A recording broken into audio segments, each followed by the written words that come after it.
Mee TV news కి స్వాగతం.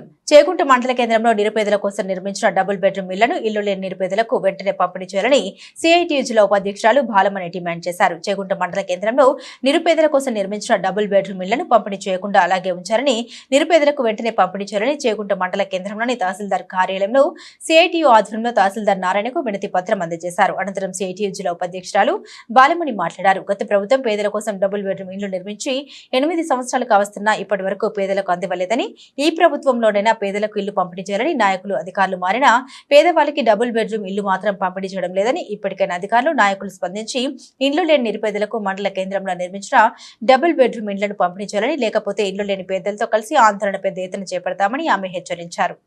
చాలా ఇబ్బంది పడుతున్నాము. హోటళ్లలో బాసం దోముకుంటా ఒకనాడు పైసలు ఇస్తాడు, ఒకనాడు ఇయ్యడు.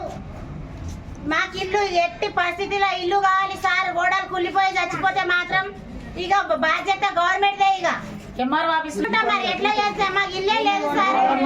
మా గోడలు గులి పోయినసారి రెడ్డిపల్లిలో గోడలు గులి చచ్చిపోయారు. మాకు ఇల్లు లేదు, పింఛన్ లేదు, పింఛన్ బి లేదు, ఇల్లు లేదు. ఎట్లా చేద్దాం మేము?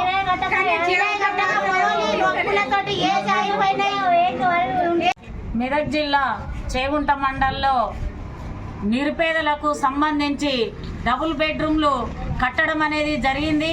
ఇప్పటికీ 108 డబుల్ బెడ్రూమ్లు కట్టి కూడా 7-8 సంవత్సరాలు అయింది. ఇద్దరు రామలింగారెడ్డి స్టార్ట్ చేసిండు, రామలింగారెడ్డి చనిపోయిండు. తర్వాత మళ్ళీ ఎమ్మెల్యే కూడా రఘునందన్ రావు వచ్చిండు, రఘునందన్ రావు ఓడిపోయి మళ్ళీ ఇప్పుడు కొత్త ప్రభాకర్ రెడ్డి కూడా వచ్చిండు. ఆయన రఘునందన్ రావు ఎంపీగా గెలిచిండు. మరి ఎమ్మెల్యేలు ఎంపీలు మారుతూరు తప్ప చేగుంటలో, కానీ నిరుపేదల బతుకులు మాత్రము ఇప్పటి వరకు మారట్లేదు. మరి ఆ డబుల్ బెడ్రూమ్లు 108 డబుల్ బెడ్రూమ్లు మరి ఏం చేస్తారని చెప్పి ఈరోజు సిఐటిగా మేము ప్రశ్నిస్తున్నాం. అట్లనే కాంట్రాక్టరు సగం పని చేసిండు, సగం పని వదిలేసిండు. మరి అధికారులకు పట్టి లేదు, ఇక్కడ ఉన్న రాజకీయ లీడర్లకు కూడా పట్టి లేకుండా వ్యవహరిస్తున్నారు. నిరుపేదలతోని వాళ్ళ జీవితాలతోని రాజకీయ లీడర్లు వాడుకుంటూరే తప్ప ఇంకో లేదు. అందుకనే ఇప్పుడు మరి ఎమ్మెల్యే వచ్చినప్పుడు, ఎన్నికలు వచ్చినప్పుడు మీకేందమ్మా, మేము ఖచ్చితంగా డబుల్ బెడ్రూమ్లు ఇస్తాం, లేనోళ్ళకి ఇండ్లు ఇస్తాం, ఈ పథకం ఇస్తాం, ఆ పథకం ఇస్తాము అని చెప్పి పేరుతో, పథకాల పేరుతో మరి ప్రజలను మభ్యపెట్టి మరి అధికారంలోకి వస్తున్నారు. మరి అధికారంకి వచ్చిన తర్వాత తుడ్డు చూపెడుతురు. మరి ఇదేంది అని చెప్పి రాబోయే కాలంలో ఈ చేగుంటలో ఈ నెలలో గనక పరిశీలన చేసి డబుల్ బెడ్రూమ్లకి ఇవ్వకపోతే మరి నిరుపేదలందరూ కూడా ఆగస్ట్ అయిపోయింది, సెప్టెంబర్ ఫస్ట్ వీక్లో మరి చేయకపోతే ఈ ఎమ్మెల్యే గారు ఆలోచించాలి.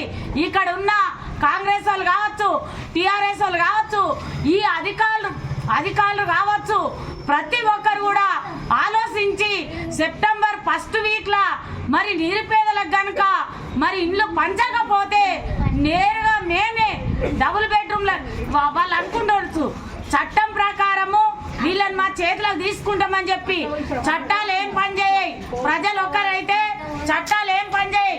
వాళ్ళు లేక ఇబ్బందులు పడుకుంటూ ఇండ్లు కాల్ చేపిస్తారు. 2 నెలలు 3 నెలలు కిరాయి కట్టకపోతే పేదలు చాలా ఇబ్బందులు పడుతున్నారు. చుట్టుముట్టు చేగుంట మండల్లో మరి కంపెనీలు ఉన్నాయి. కంపెనీల నుంచి వాళ్ళు అక్కడ వచ్చి కూడా ఇండ్ల రేట్లు పెరిగిపోయినాయి. మరి వీళ్ళు బీడీలు చేసుకొని పిల్లలు చదివించుకున్నాడు, వాళ్ళ కుటుంబాలు పోషించుకోవడానికి చాలా ఇబ్బందులు అవుతున్నాయి. కాబట్టి వెంటనే మరి ఆ డబుల్ బెడ్రూమ్లు ఇస్తారా సస్తారా అని చెప్పి ఈరోజు సిఐటిగా మేము అడుగుతున్నాం. అట్లనే వాళ్ళు ఇవ్వకపోతే ఎట్లు ఇవ్వన్నాం మాకు తెలుసు, మేము చేస్తాం. ఏం చేస్తారు? జైలు పంపిస్తారా, లాఠీ చార్జీ చేస్తారా, లేకపోతే చంపేస్తారా? సావుకైనా సిద్ధం. మాకు ఇల్లా సావా తేల్చుకునేదాకా మేము వదిలిపెట్టమని చెప్పి సిఐటిగా హెచ్చరిక చేస్తున్నాం.